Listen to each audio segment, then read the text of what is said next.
If you work in university maintenance, Granger considers you an MVP because your playbook ensures your arena is always ready for tip-off. And Granger is your trusted partner, offering the products you need all in one place, from HVAC and plumbing supplies to lighting and more. And all delivered with plenty of time left on the clock, so your team always gets the win. Call 1-800-GRANGER, visit Granger.com, or just stop by. Granger, for the ones who get it done. Substance use disorder and addiction is so isolating. And so, as a Black woman in recovery, hope must be loud. It grows louder when you ask for help and you're vulnerable.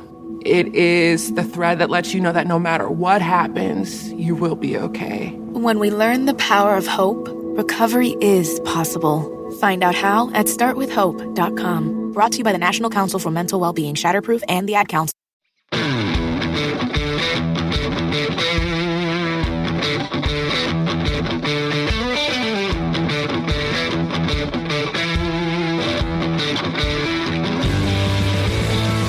Welcome to the Fantasy Footballers DFS and Betting Podcast with your hosts, Kyle Borganoni and Matthew Betz.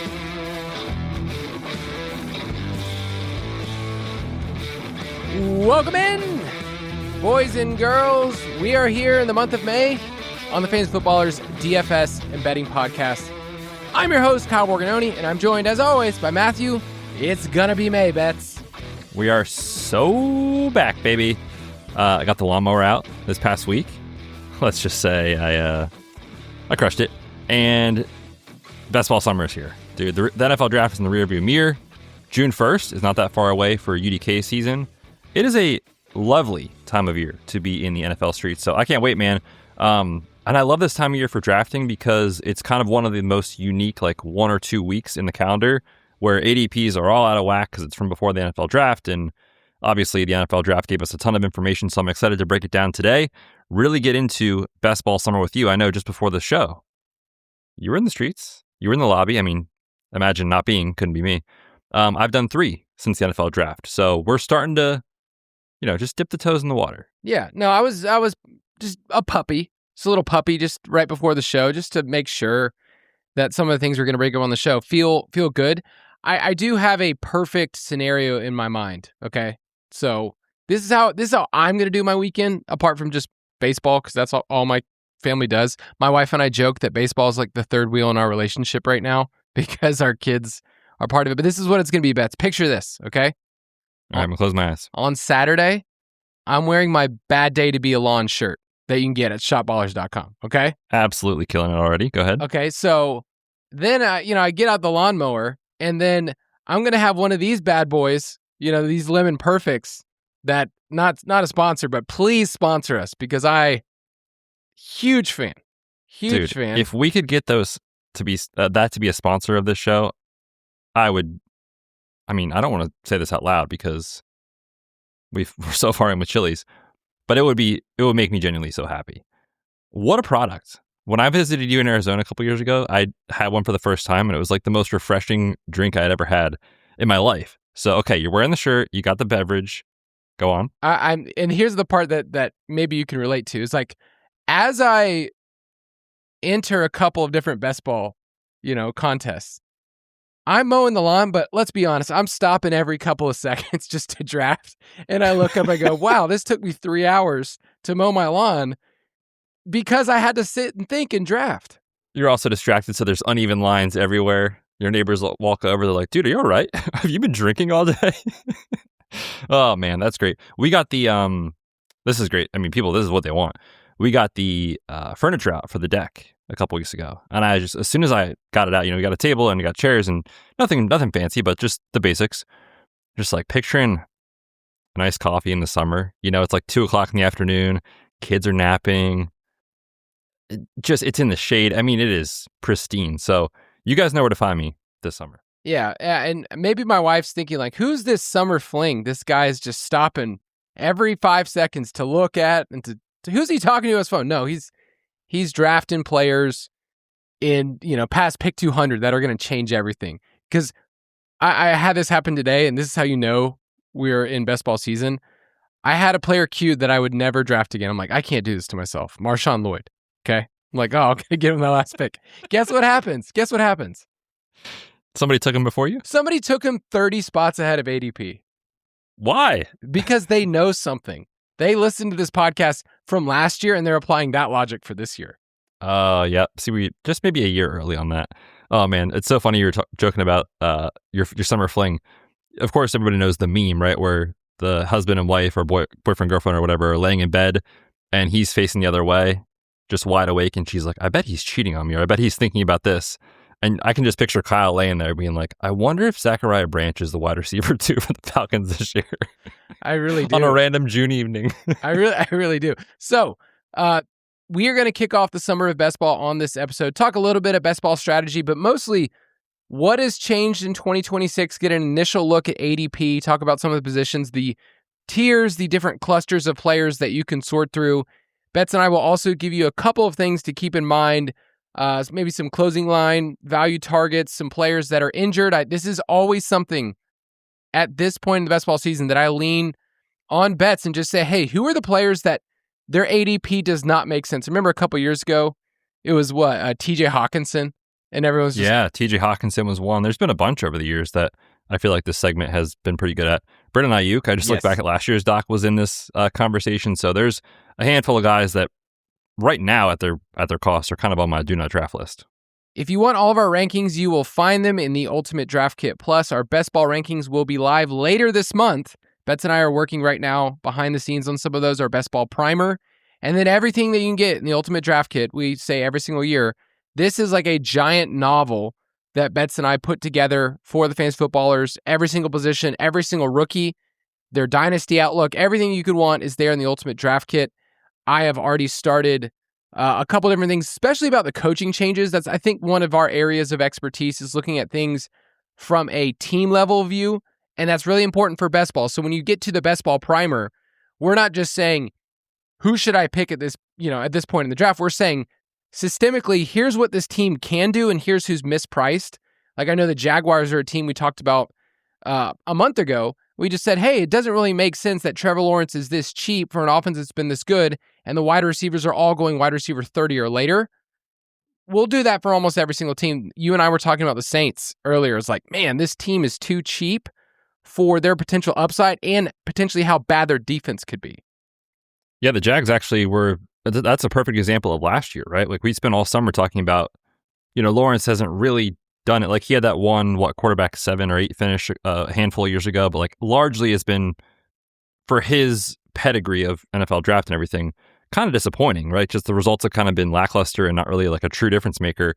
And that was the conversation all year. It's like, well, does this scheme, do these weapons, can that change, right? Can Liam Cohen get the best out of him? And the answer is yes. So coaching changes, I think, more than any other sport in football matter the most. I mean, you look at kind of what some of these guys have played with at OC or head coach, and like, if you don't have one of the top tier guys, the forward thinkers in the game, your offense is likely not going to be as prolific. So I that's the part of this that I really love, is just kind of that team level analysis, which we'll get into obviously for best ball, for regular redraft leagues, but more importantly, like win totals, futures markets, all that sort of stuff. So yeah, the Jags from last year with Liam Cohen were a perfect example.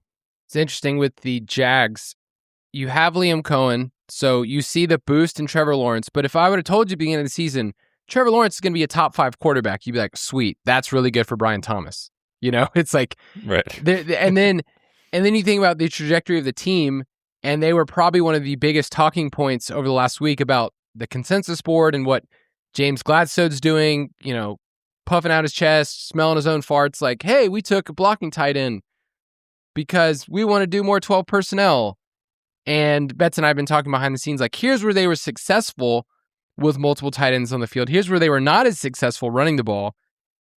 And some of it seems obvious, but man, it's so hard for me to see billion-dollar organizations making decisions that in hindsight, it's like, I couldn't fathom taking a blocking tight end in the second round. I'm going to say this out loud, and I'm half joking, but I'm also pretty serious. I think Chris Rodriguez might have been their biggest addition of the offseason, which is not good. No, it's not good. No disrespect to Crowd. No, he's carved out a nice little role in the NFL. And anyway, the Jaguars will be an interesting discussion. Every single team, we're going to talk about the upside case in best ball, all those things. So it should be a really, really good summer. And it gives me the pleasure of hitting this drop. Best Ball Bonanza. There is someone out there, they're listening to this podcast, and they look over at their spouse and they go, honey, summer just started. They heard that drop. It's officially go time. That's how you know that they're the one, when you get to say stuff like that and they answer back like, shut up. Like, who cares? Who cares what you're doing? So Betz and I are going to talk kind of some high-level thoughts, and then we'll work our way down to some ADP conversations. If you've been riding with us for a while, you understand best ball. We have a lot of material out there, a lot of articles. We'll even have more in the Ultimate Draft Kit Plus. And I don't want to repeat the same things that we say every single year. So Betz and I have kind of fine-tuned some things, and I've added a couple things to this episode to kick things off. But just a reminder, because if you're new to best ball, the number one question that Betz and I always get is something to the effect of, hey, I'm on the clock. Who should I pick? And there are so many layers to best ball and so many layers to the conversation that really, best ball isn't just an either-or conversation. It is a systemic game and format in fantasy football because there is an opportunity cost of every single pick.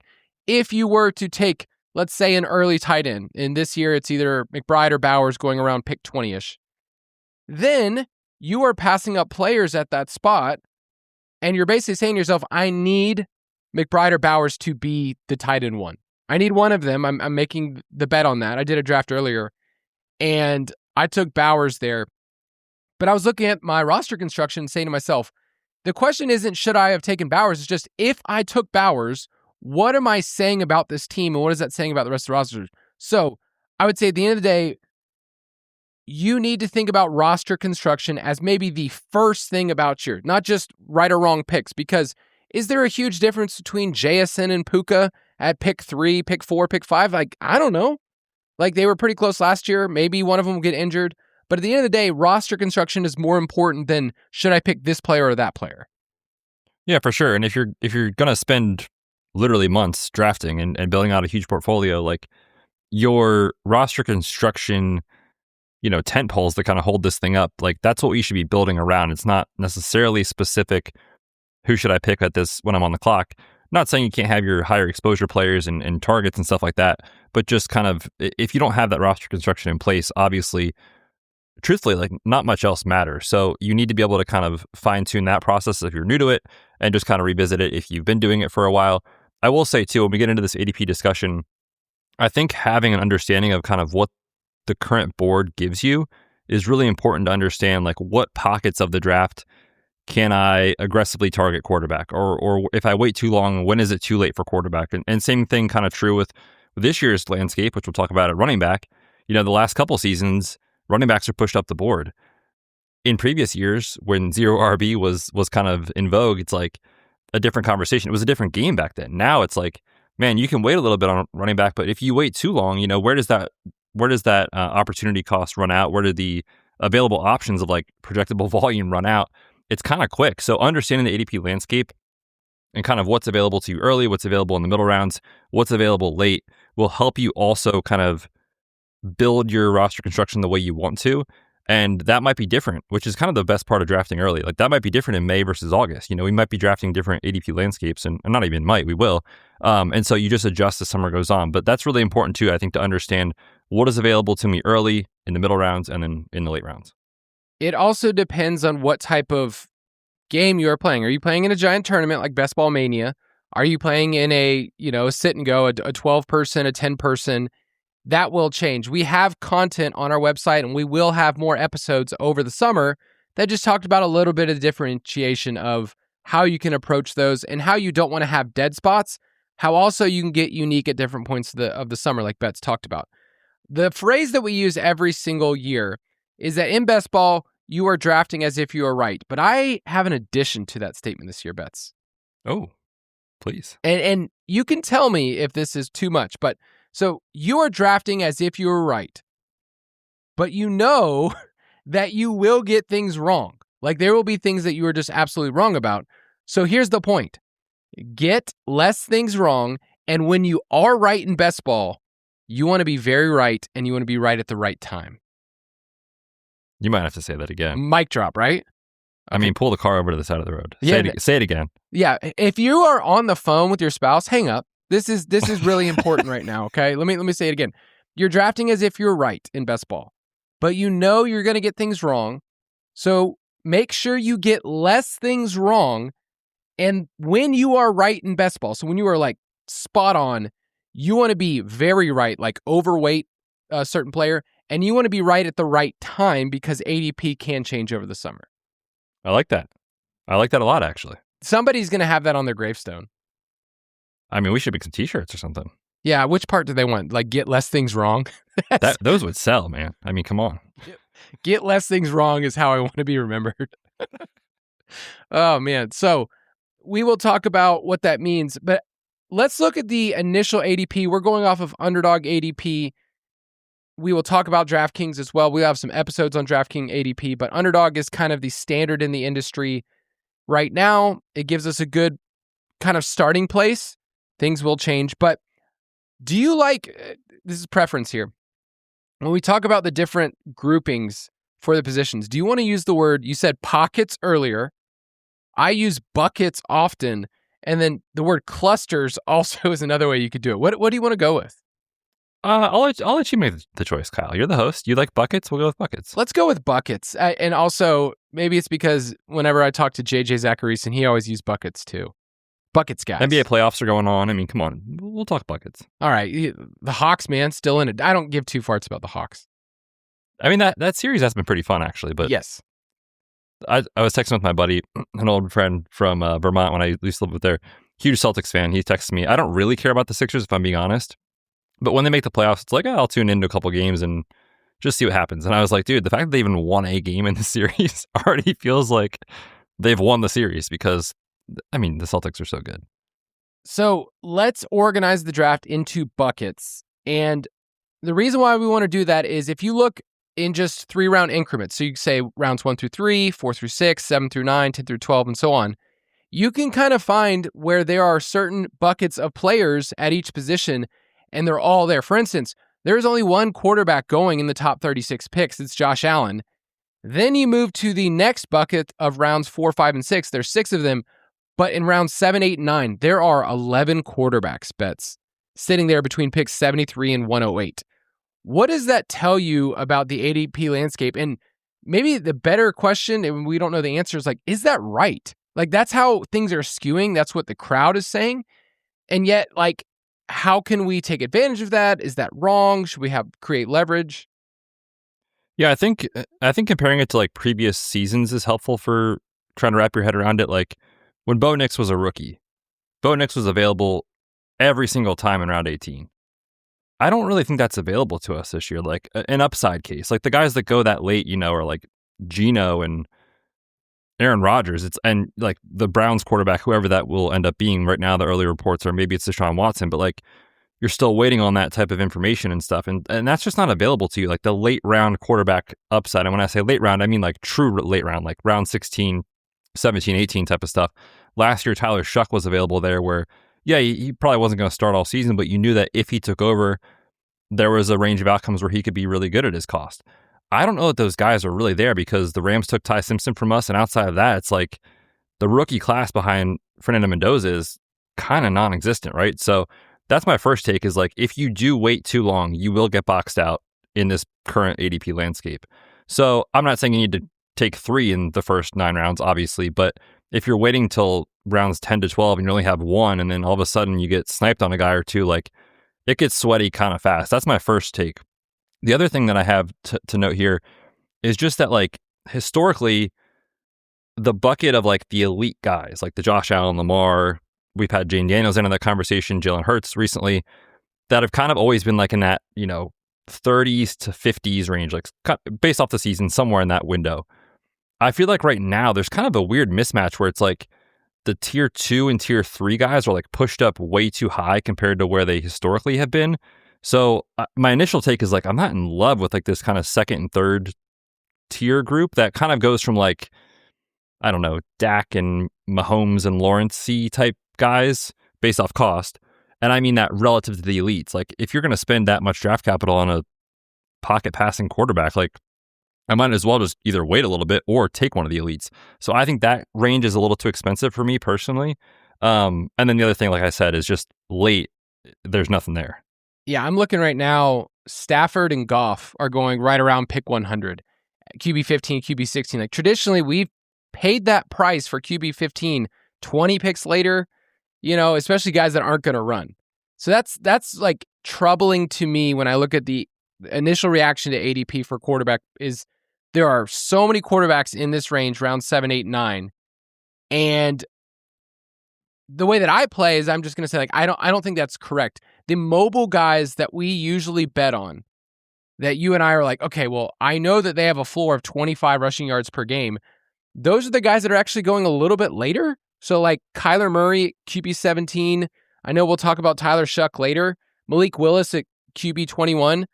Like I traditionally like those guys. They're still expensive. Like they're not like as cheap as normally would get, like past pick 140, but they're going after pocket passers. So those are the guys, Murray, even Baker at QB 19, Tyler Shuck, Malik Willis, they stand out early on. Yeah, I agree with you on that take for sure.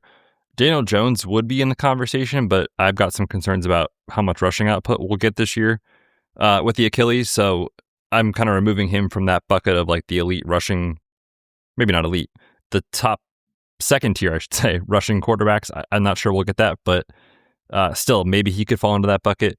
The guy that I've gravitated towards in my kind of early look at stuff is Cam Ward. I knew you were going to say that, and I'm with you. Yeah, it's just, historically, like year 2 quarterbacks have been a pretty good bet, especially when they're decently cheap.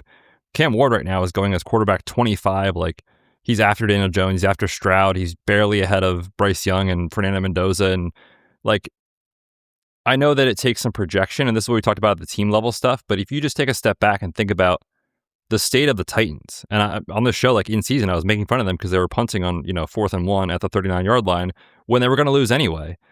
Like an unserious operation, and they changed offensive coordinator with McCoy, and people got fired and all that sort of stuff. Look, say what you want about Brian Daboll in New York from a head coaching standpoint. I still think he's a good schemer. And you look at the weapon upgrade, obviously Carnell Tate, 4th overall, Wan'Dale Robinson, very good possession wide receiver. Like I think they hit enough for what those guys can be in the NFL as far as DK and I.M. Manor is like ancillary guys. And Calvin Ridley, I don't think is dead yet. Like as a 3, it's totally fine. So I'm into it with Cam Ward, and if he does hit, his weapons are cheap enough that I think he's going to bring a bunch of guys along for the ride. So if there is one guy late for me that's a target right now, it's Cam Ward in the Titans offense. Oh, and then you tack on a late Gunnar Helm? Oh, don't talk dirty to me, Kyle. That sounds like a great time. Dude, I did it right before this, and look at me now. Look at me, I'm on a podcast. And the best part is you won't remember anything about the draft you just did in about a week. No, not at all. And I'll look really smart like week 9. I'll look back at my roster and be like, dude, Gunnar Helm? This is a good pick. All right, let's take a quick break. Talk some more ADP. If you work in university maintenance, Granger considers you an MVP because your playbook ensures your arena is always ready for tip-off. And Granger is your trusted partner, offering the products you need all in one place, from HVAC and plumbing supplies to lighting and more. And all delivered with plenty of time left on the clock, so your team always gets the win. Call 1-800-GRANGER, visit Granger.com, or just stop by. Granger, for the ones who get it done. Courage. I learned it from my adoptive mom. Hold my hand. You hold my hand. Learn about adopting a teen from foster care at adoptuskids.org. You can't imagine the reward. Brought to you by Adopt US Kids, the U.S. Department of Health and Human Services, and the Ad Council. Let's go to the tight end position. So talking about the ones where, quarterbacks first, tight ends, and then we'll get to running backs and wide receivers. With tight end this year, Trey McBride and Bowers are going in the first 2 rounds, really at the end of the second round. Then you kind of have this gap where Loveland shows up at 46. our boy Tyler Warren at 69, and then Fannin all the way down at 85. Like, tight end is kind of strange to me because we do have a couple of guys, at least to me, this top 6 that I'm seeing, like I think has the week winning upside that you want in best ball. And then to me, it falls off a cliff once you get to some guy named Kyle Pitts.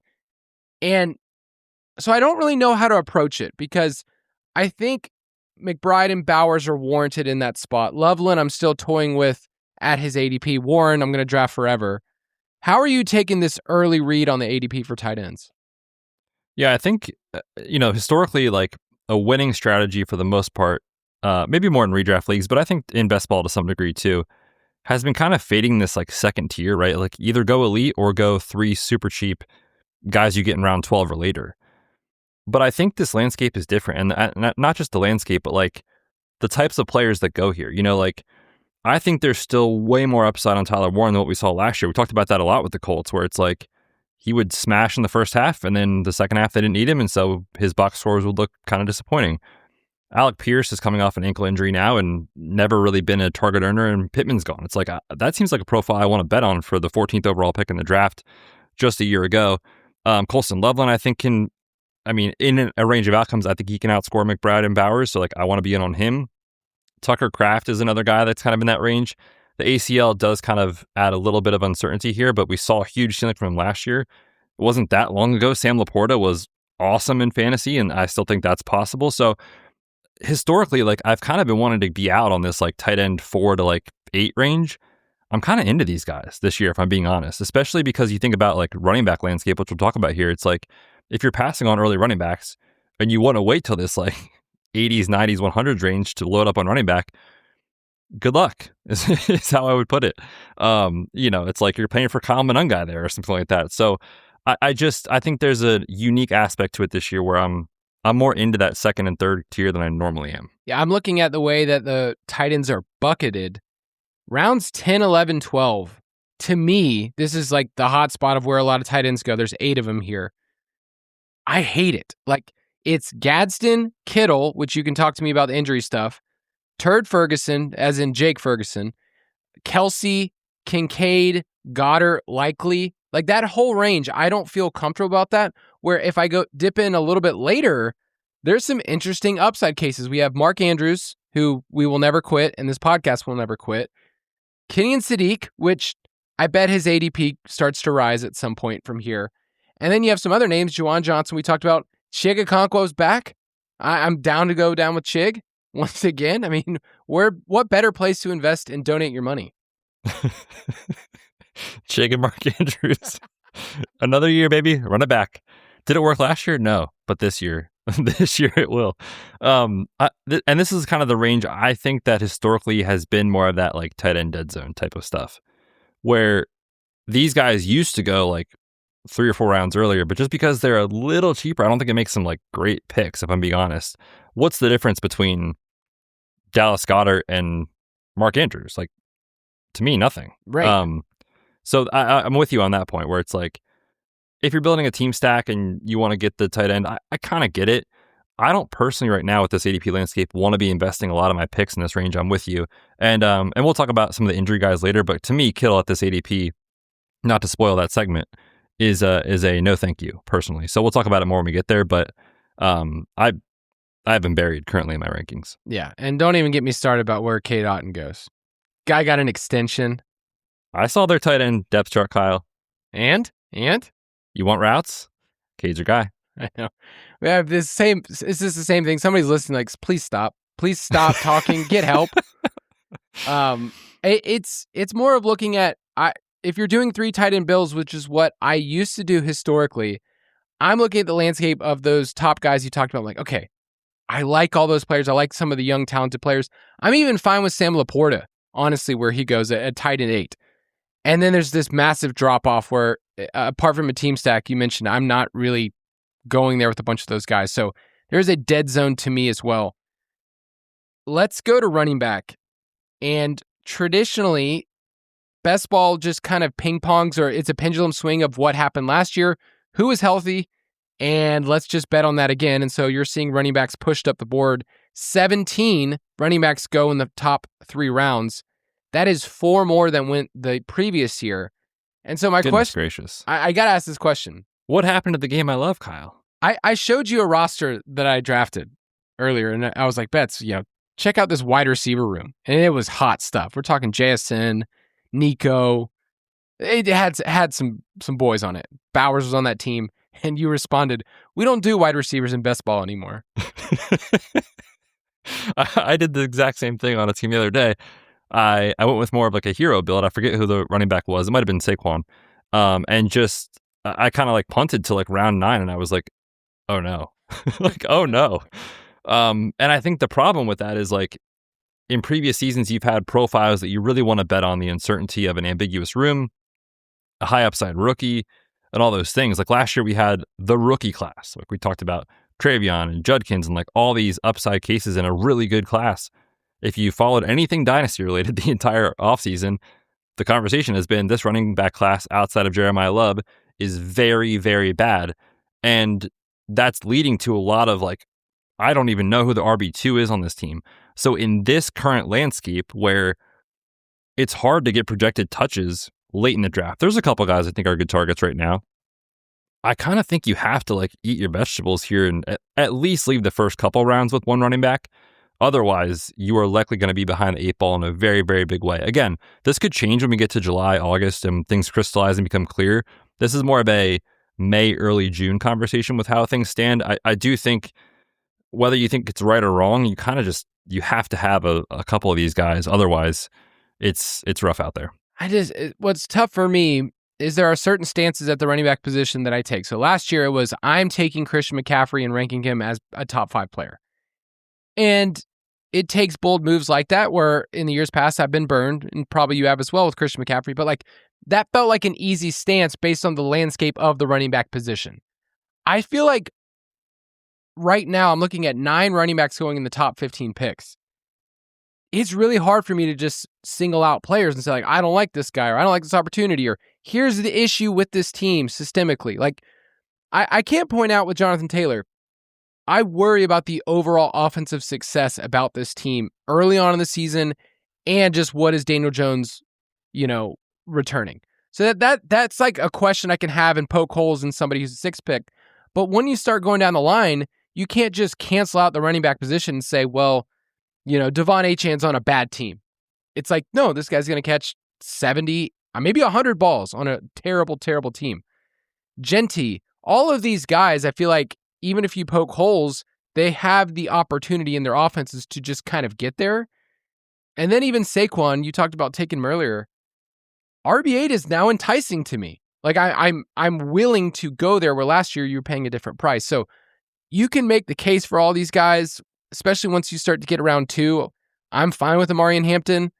I like the offense, but I'm also a Chargers sucker. Dude, Mark Andrews, Cade, the Chargers offense. We are back. I can't imagine you guys actually still listening to this show anymore. We've been giving the same advice for 3 or 4 years straight, and it keeps losing. But this is the year, Kyle. This is the year. Kyle's dying. No, I'm with you though, and I think when I look at kind of how things have shaken out here at the running back position with ADP, like kind of just looking at the top 24, like it kind of feels right.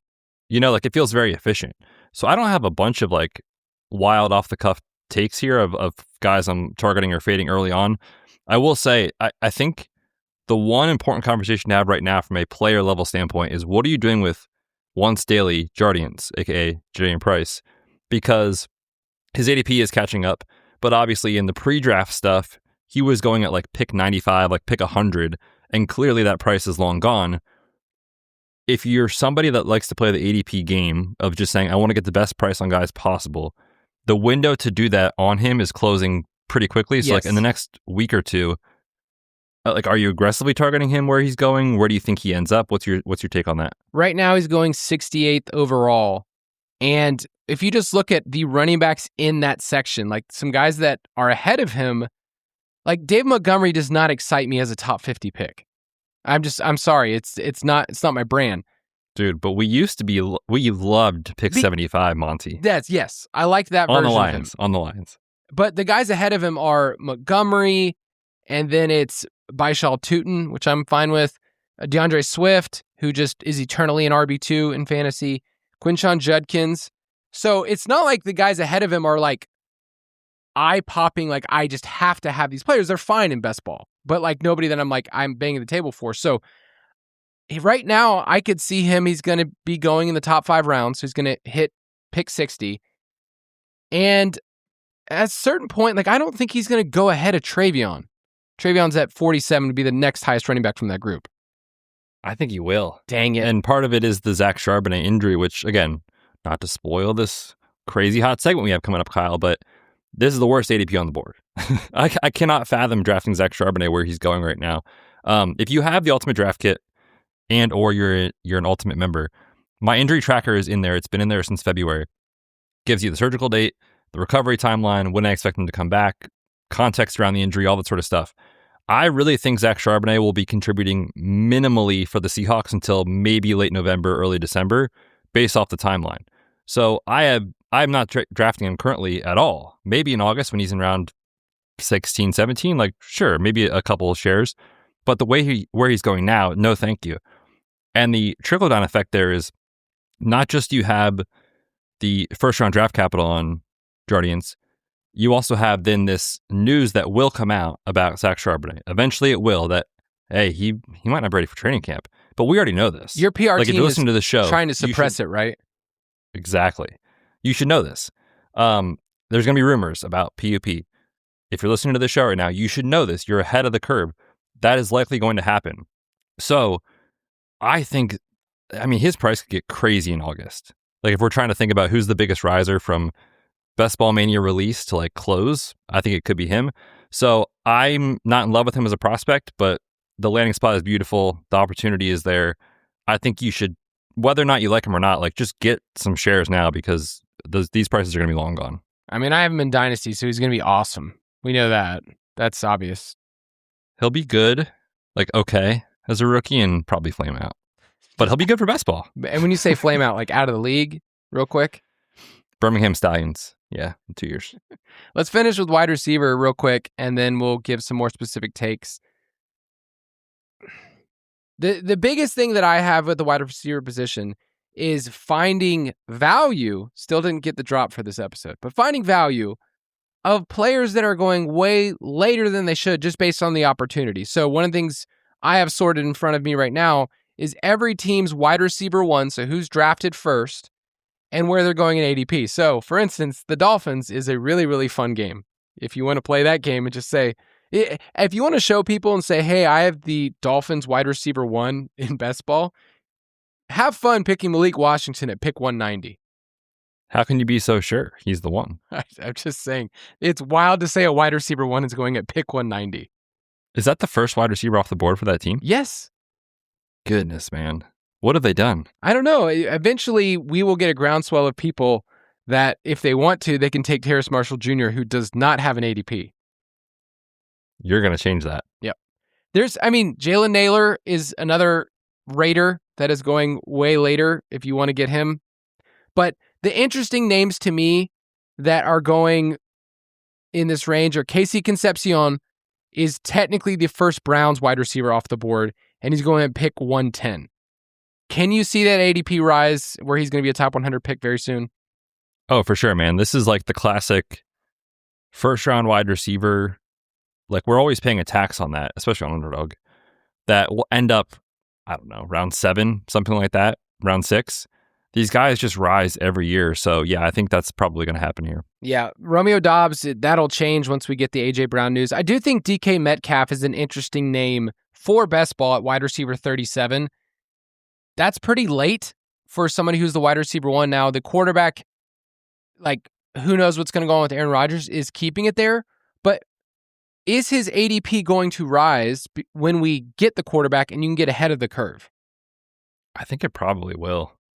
And that's the other thing, too. It's like, sometimes the market doesn't draft, like, it's not technically known information, but you kind of already think it's going to happen.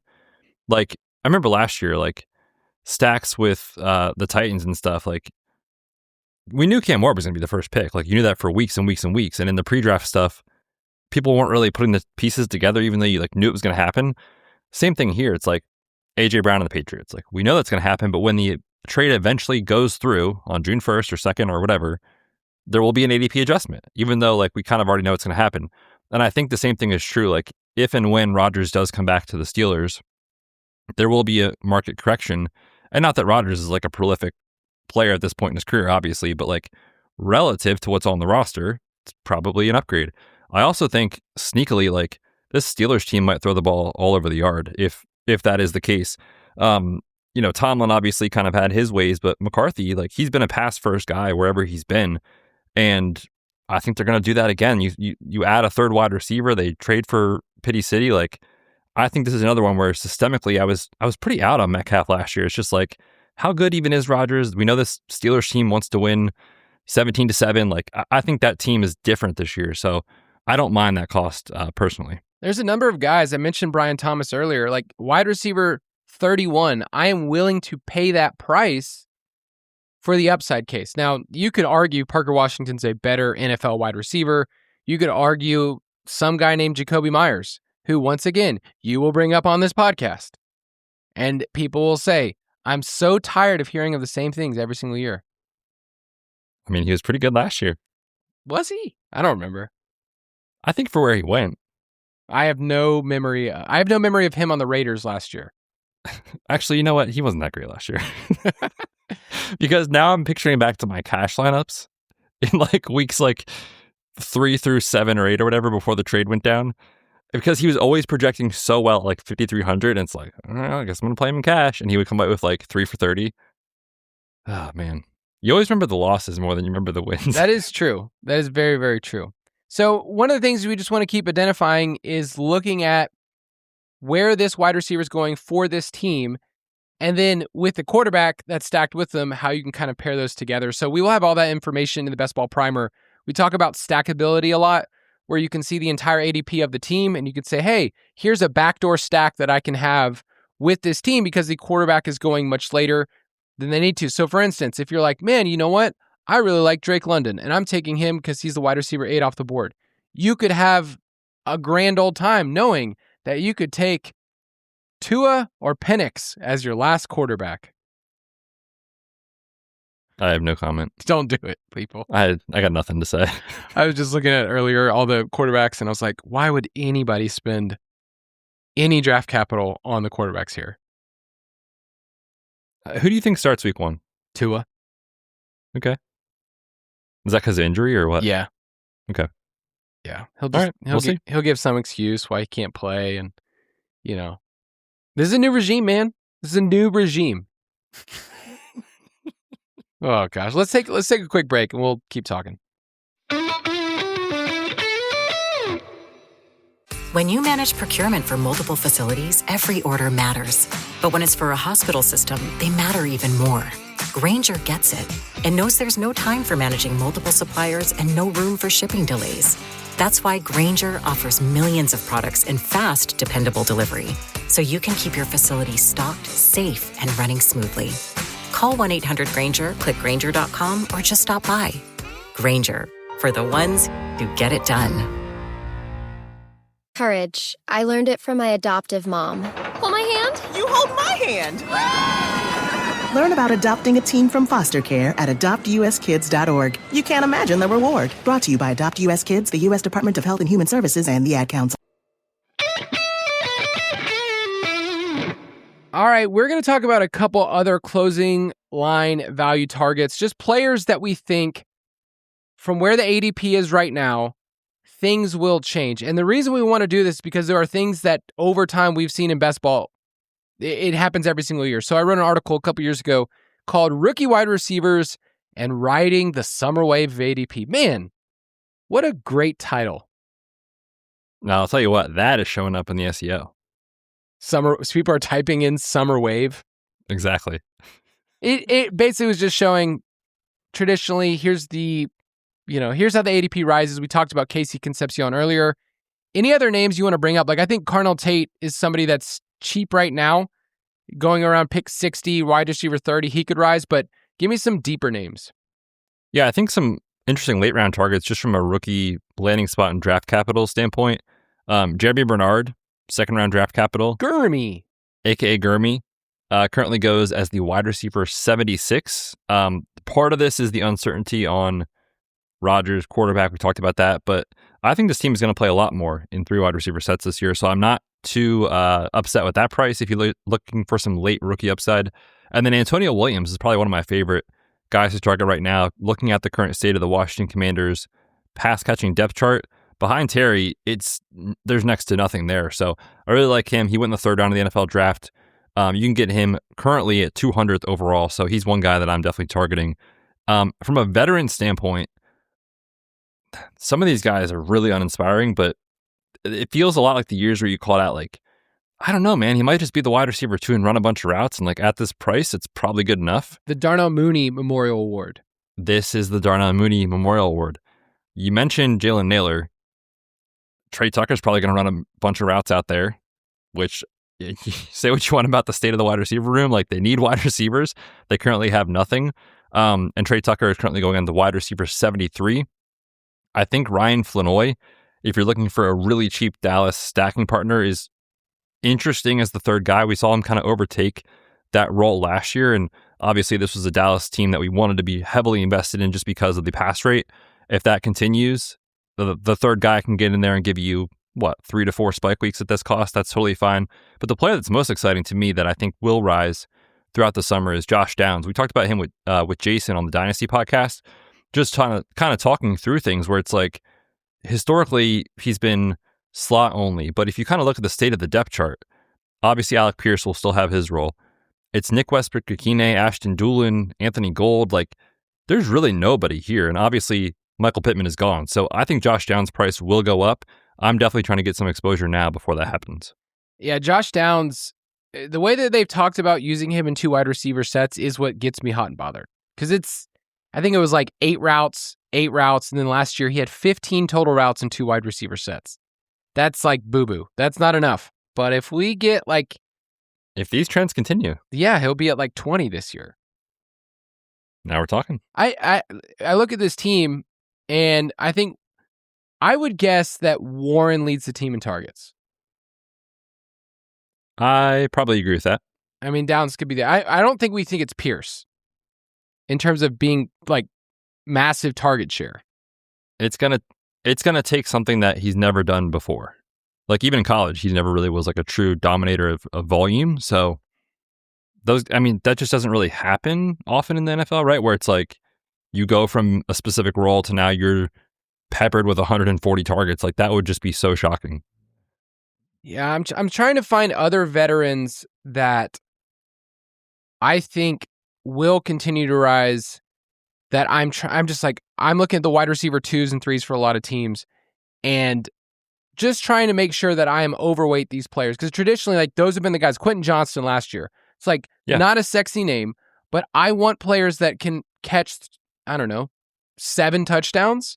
And that's a really rare feat to be able to find in an offense that is good. So you can joke all day, should they have used a 1st-round pick on him? But in best ball, he's been a quality player the last couple of years. And I want to keep finding those types of guys. So we will continue to give you those in the best ball primer. Did you mention, I can't remember, did you mention Antonio Williams?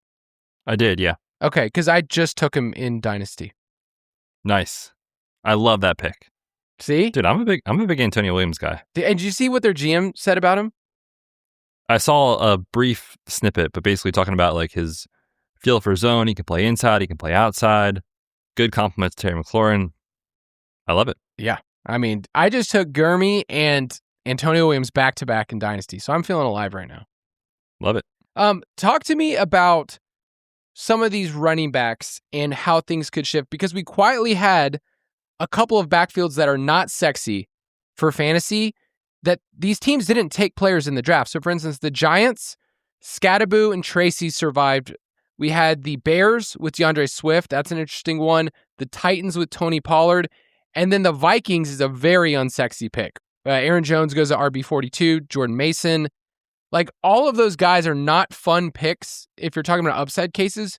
But if you're building out a running back room and this is like your RB3 for some of these guys, like I took Aaron Jones earlier, And I'm like, okay, I know this guy's going to be on the field because he has no other competition other than Jordan Mason. Yeah, these are kind of the boring veterans that just make sense in the landscape that we're dealing with, where it's like, you're probably not going to win a tournament because of Tony Pollard. Like, let's be honest. I will never draft him. Duh. But they were the Jeremiah Love team all offseason, and people were terrified, right? And so as a result, his pre-draft ADP is down around pick 90. It's like, okay, based off the other projectable volume backs, like he probably should be going at like RB 25 or something like that. But he doesn't, and he probably won't because he's kind of boring. And he survived the draft. We talked about the upside case for Cam Ward with Brian Daboll. Like, it's gross, but at this cost, I'm kind of into it. Same thing like you said with Aaron Jones. I'm a big fan of his current price tag. I think that will rise. I think DeAndre Swift's price tag will also rise. I don't know if Monungai's will rise or not, just because it's already pretty expensive. But I think both Giants backs are good targets. Like, we talk about this year over year. Sometimes the answer is not yes or no to which one, but players will ping pong weeks. One guy gets hurt. One guy has a great week when he fills in. It's a timeshare. They both can capitalize at ADP, all those things. So I think both Cam Skattebo and even Tyron Tracy as like a later round target, totally fine right now. I'm terrified of Skattebo's ADP. I don't think it's going to rise that much. Maybe it doesn't rise. Like, I just not comfortable taking him at RB22. And maybe you have some injury insights, and maybe I'm double counting that, but that seems like such a heavy price to pay. I'd rather draft DeAndre Swift going 3 spots later. Oh, I would too, yeah. I don't think you have a ton to gain right now with Skattebo's ADP. Okay. Like, I think it's fine, but I would be very surprised if it rises. I think even if we get some reports, in mini camp and stuff like that, where it's like, oh, he's limited. It's like, well, of course he's going to be limited. Or in training camp, opens training camp, he's a little bit limited. It could fall a little bit. So I think he's an okay pick right now, but I definitely think if he goes one way or the other, I think he'll fall. Okay, because I dropped him looking at my initial run through our rankings. Like, I dropped him behind Jadarian Price. I dropped him behind Chuba Hubbard, who I think is, a good pick. We'll talk about, like, there's just a couple other running backs that I feel more comfortable of their projected workload than what is Skattebo. But maybe I'm playing scared. What was the phrase I said earlier? Don't be an idiot. Get less things wrong. A famous scholar once said, knowing that you will get things wrong, get less things wrong. And when you are right, you want to be very right at the right time. That sounds exactly Kyle like Borganoni, Michael Scott. It sounds like something Dwight would say, though. Like, when I think of would an idiot do that thing? That's true. I don't do that thing. Give me a couple likely fallers in ADP, because while rookie wide receivers every single year ascend in ADP, we have this group every single year of mid-round running backs. Well, really, in the NFL draft, they're like late round, 4 or 5, that people are like, okay, he just got drafted. He's the clear RB2 on this roster. And then when training camp enters, they're like 4th and irrelevant. Like the example I gave last year, and I'm not calling anyone out, but I remember specifically lots of people said, why is Brashard Smith not way higher in your rankings? The Kansas City Chiefs 7th round running back. And the theory was Pacheco was a 7th round running back. Look what he did. Therefore, look what Brashard Smith did. And I can't rank somebody just because of historical precedence of like one other player and then saying in the depth chart they're going to climb it. Now, they had a bad running back depth chart last year. It was Kareem Hunt, right? That basically was their dude. I just can't do that with a lot of these day 3 running backs. Yeah, and this is the part of this offseason where people argue, like, should you draft early or not? And their advantage is getting some unique teams because ADPs change and things like that. The risky part is you're drafting into unknown information, right? So in August, when training camp gets here, we will likely know the pecking order at running back for most teams. Who is the likely RB2? Who are we drafting in May that now looks super, super silly? We'll get that information. Right now, that's why it's so terrifying to take some of these late round running backs, because they will end up being the RB3 or the RB4 and likely a dead roster spot. The guys that I think will fall based off their pre-draft ADP are Jonah Coleman, who, I mean, you like the Broncos offense, obviously, but I think this will be a full 3-way timeshare, and he wasn't priced for that scenario before, so I think he will fall. The other guy that will fall probably is Mike Washington, just because it's Genty's backfield. I will say I feel pretty good that he'll be the RB2, but I don't want to pay $155 overall price for that. I think he'll fall at around 16, 17, 18. And then Emmett Johnson was the other one who was getting drafted a lot higher in the pre-draft stuff, that he is going to fall significantly, likely to be around 18 pick. there. And then for the veteran group, Tyler Algier, obviously, man, I feel bad for this guy. Just pain after pain after pain just with the Bijan thing. And now Jeremiah Love, obviously he was priced as if maybe he's the guy for Arizona. No, he's not. But he will have a role. And again, I don't want to draft him now, but will I draft him in round 17? Sure, right? So you wait on your exposure there. The other guys that I'm fascinated to see what happens is the Washington backfield. It's a complete unknown, right? With Ja'Cory Krosky-Merritt and Rachaad White and Katron Allen, like who knows? So I'm personally kind of hands off now until the dust settles on those guys, but I think JCM and Rachaad White will both fall a little bit. Yeah, I mean, there's Jerome Ford in the mix, Jeremy McNichols. Like, it's a gross it's backfield. Weird, man. Yeah. All right, let's do those injury fallers. This is the part every single year that I would encourage you to pay attention to. And Bet's just going to quickly, we're going to name a player. I'll share their ADP, and then you just tell me your recommendation based on their injury history. And you have all of that in the Ultimate Draft Kit. So Betz has a full write-up on all these players. So the first one is Zach Charbonnet.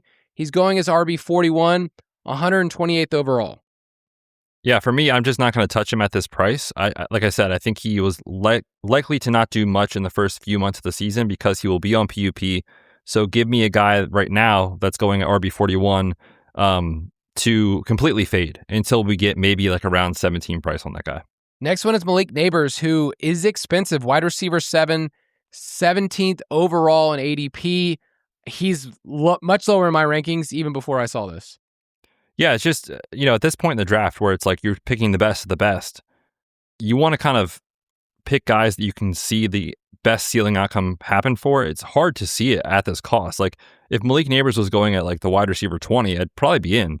A wide receiver 7, we're coming off the ACL and the meniscus. Again, hard to kind of pay that price. So for me, I'm waiting, hoping to maybe get some round 3, maybe round 4-ish exposure later this summer. Maybe that's wishful thinking, but I'm not paying this cost currently for him. Yes, I'm willing to wait on this because I want teams with that round 3 Neighbors fighting against other teams that had to take him at basically near a top 15 pick. Right. And that's what you're going to have. Tyreek Hill, who I sometimes forget that he's still part of the league. Wide receiver 71, 183rd overall. He doesn't have a team currently. So the tricky thing is like once these guys sign, they tend to rise. But at the same time, I am not drafting Tyreek Hill at all this year, regardless of what month it is. He had a partial knee dislocation last year. And the concern is that I don't know that he'll ever get back to the same player he ever was. And now you have him changing teams at an age where historically we see stuff fall off from efficiency standpoint. So I am just completely OUT on Tyreek Hill. I also think there's a non-zero chance he just doesn't play this year. I'm not saying that's most likely, but it's definitely possible because that's how serious his knee injury was. So for me, Tyreek Hill will not be on any of my teams this year. Yeah, you wrote in the write-up, this is a Tank Dell type of injury. No, so not saying the same player, but just like the road to recovery is way longer than people realize. For sure. Yeah, so I just don't see any reason to. I was in a draft the other day. He went like 140. I was like floored by it. Like what? I don't know, man. I don't know what people are doing out there, but won't be me. Oh, I'll tell you the logic. Tyreek Hill's still on the board. This guy was awesome a couple of years ago. This person is drafting for 2018 fantasy. George Kittle is going as the tight end 10 off the board, 118th overall. Yeah, this is again one of those prices that I just don't think makes any sense. I think right now it's a fade.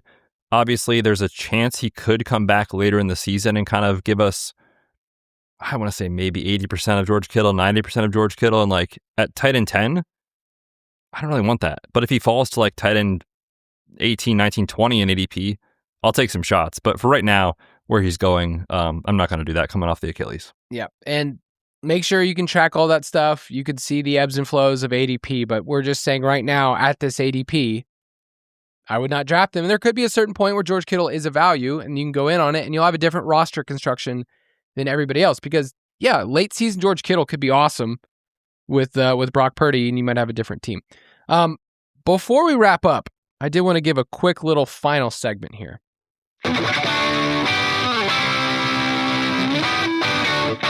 Take it or leave it. There's people out there listening to this podcast and they're like, I need all of your best ball rankings right now in front of me. Betz and I are working on those and working on stuff behind the scenes because it's not just us putting together a spreadsheet. It's also making sure it's available on the web and the app and that those work together. And we've done tons of upgrades this year on the app. So we will have all those available. We did want to tease a couple players that we are higher on than the ADP, just to give you a chance right now to get ahead of a lot of other people. I'm going to throw this one out first. It's Tyler Shuck, who's going 116th overall, QB 20. I have him right now at QB 15, a full round ahead. We talked about that bucket of quarterbacks, and there's a lot of non-mobile guys. I called them non-mobile oldies, like Stafford and Goff, that are going ahead of him. Where Shuck was one of those players at the end of the year, we forget that from weeks 14 to 18, he averaged 20 fantasy points per game, a 70% completion percentage, and the best part, 27 rushing yards per game. The Saints offense just got upgraded in a couple different ways with Travis Etienne Jr. They also added Jordan Tyson. I love this offense. I love Kellen Moore. I've always loved him as a play caller. And I also love that this defense is probably a step or two behind. So Tyler Shuck is one of those quarterbacks that I will be overweight. Yeah, I love this here. And I like when the stacks are clean, right? Like, the ball is going to Olave and Jordan Tyson, and your third guy is very likely to be Juwan. So I love it. The other thing here that I think people forget about is the offensive line issues that they had last year, a couple injuries that were really key. If they just get the right side of variance on that front, on the offensive line, I think the Saints could really surprise some people this year. So I love that call. Again, if it's not broken, don't fix it. But the thing is, with Terry, I haven't always been in. And last year I wasn't in. Last year I was OUT, right? He was coming off that insane touchdown season. We thought there was some regression coming for Jaden Daniels in the offense. And now we're at a point where things have kind of bottomed out because everything went wrong for the Commanders last year, where they came off the high of the insane run to the NFC Championship, and then we paid the tax for it last year. And now there's a value because of how horrific it went for that team last year. We talked about it with Antonio Williams. Like, the target share for Terry McLaurin could be nutty this year. And if we get Jaden Daniels healthy, get the rushing back, I think he's too cheap. I think Terry is too cheap for the outcomes here that could exist. And yes, they took a linebacker 7th overall. I think the defense is all of a sudden going to be fixed. So I'm super excited about Terry and specifically stacking him with Jaden at these current prices. All right. If it ain't broke, please fix it, Mark Andrews. Please fix it, buddy. 141st overall, tight end 17. I have him at tight end 13, right behind Travis Kelce. Listen, he was toast down the stretch. Like, to be honest, like he was donezo. But they've kind of reset at tight end. They lost Isaiah Likely. Charlie Kohler also lost. It's kind of a big deal for a team that's run a lot of 2 tight end sets. They added a couple rookies in the draft, but no one that's going to threaten Mark Andrews. He's a clear red zone threat. And he's also the tight end that's just better in best ball. Like, if you've had him in redraft, you've had those weeks where he just gooses and you're like, all right, I can't start this guy again. I don't need him to be anything more than my tight end 2 at this price. And I want touchdown threats on good offenses, and he's their main red zone option outside of Derrick Henry. So Mark Andrews, forever. This feels very similar, and obviously they're different players at different points in their career, and they have different styles. Do you remember the conversation last year about Kyle Pitts, where it was like, man, it's so frustrating. How good even is this guy? Are we going to do this again? And I remember we had a question on the show. It was like, do you guys think Kyle Pitts is a good pick at, I forget what the ADP was. It was like tight end 17 or something like that. And it's like, I don't know, if he finishes with like 600 yards and maybe like 7 or 8 touchdowns, which is like totally in the range of outcomes, he's probably a good best ball pick. It feels the exact same this year, right? Where like nobody is saying Mark Andrews is the player he was 5 years ago, but look at the wide receiver room. Could this guy finish with 8, 9, 10 touchdowns? I think so. And if you're getting him, like you said, as your tight end 2 and not expecting him to be Mark Andrews of old, I'm into it, especially on a half PPR site. So I love that call. Again, Kyle, if it's not broke, let's not fix it. Let's just keep doing the same things. I mentioned the example of Cam Ward being the first pick and people not really stacking Titans the right way last year before the NFL draft started. I think we should just draft right now as if A.J. Brown is a Patriot, right? It seems very, very clear. It seems very, very obvious. Yet Drake May goes behind a couple guys that I definitely would take him over if he was throwing to A.J. Brown. They also brought in Romeo Doubs. Like, he, to me, for the ceiling we've seen from Drake May this past year and a half, like, he barely goes ahead of Dak. Like, Dak is I love Dak, but like pure pocket passer, right? He goes behind Caleb Williams, and we've seen that elite rushing ability from Drake May. So I don't think the market currently is drafting as if A.J. Brown is a Patriot. And if you're getting that upgrade at the wide receiver position with Dobbs and A.J. Brown, I think Drake May could rise a couple spots here. So I'm just trying to get my May teams in now. That's going to do it for this episode. Make sure you check out all of our stuff in the Ultimate Draft Kit. And in the Discord channel, we have best ball conversations going. Betz, sign us off. Yes, everybody hop in Discord. Get in the best ball channel because there's not just conversations happening daily. Like, it's around the clock because people love this stuff. So love that. Excited for this summer, man. It should be a great season. We're back, dude. Lawnmower, fire it up. Get your best ball drafts going. We'll see you next week. Have a good one. Thank you for listening to another edition of the Fantasy Footballers DFS and Betting Podcast. Don't forget to visit us on the web at thefantasyfootballers.com. Hi, I'm Jake Grez, also known as Nurse Jake. As a travel nurse, I've worked in all kinds of places, different settings, cities, and climates. Every assignment brings on a new challenge, which is why I always bring my figs. These scrubs are built for whatever the job throws at you. They're breathable, flexible, and comfortable in any environment. No matter where I land, I know they're going to keep me looking and feeling my best. And don't sleep on the details. The pockets, the features, the finishing touches, everything has a purpose, and it makes a real difference when you're moving nonstop. The fit is clean, tailored, and super polished, and they come in a huge range of colors. In other words, they feel great throughout a 12-hour shift, and they always look good. See every healthcare professional on Instagram. If you work in healthcare or know someone who does, check out Figs and get 15% off your first order at wearfigs.com with code FIGSRX. That's wearfigs.com, code FIGSRX. Substance use disorder and addiction is so isolating. And so, as a Black woman in recovery, hope must be loud. It grows louder when you ask for help and you're vulnerable. It is the thread that lets you know that no matter what happens, you will be okay. When we learn the power of hope, recovery is possible. Find out how at startwithhope.com. Brought to you by the National Council for Mental Wellbeing, Shatterproof, and the Ad Council.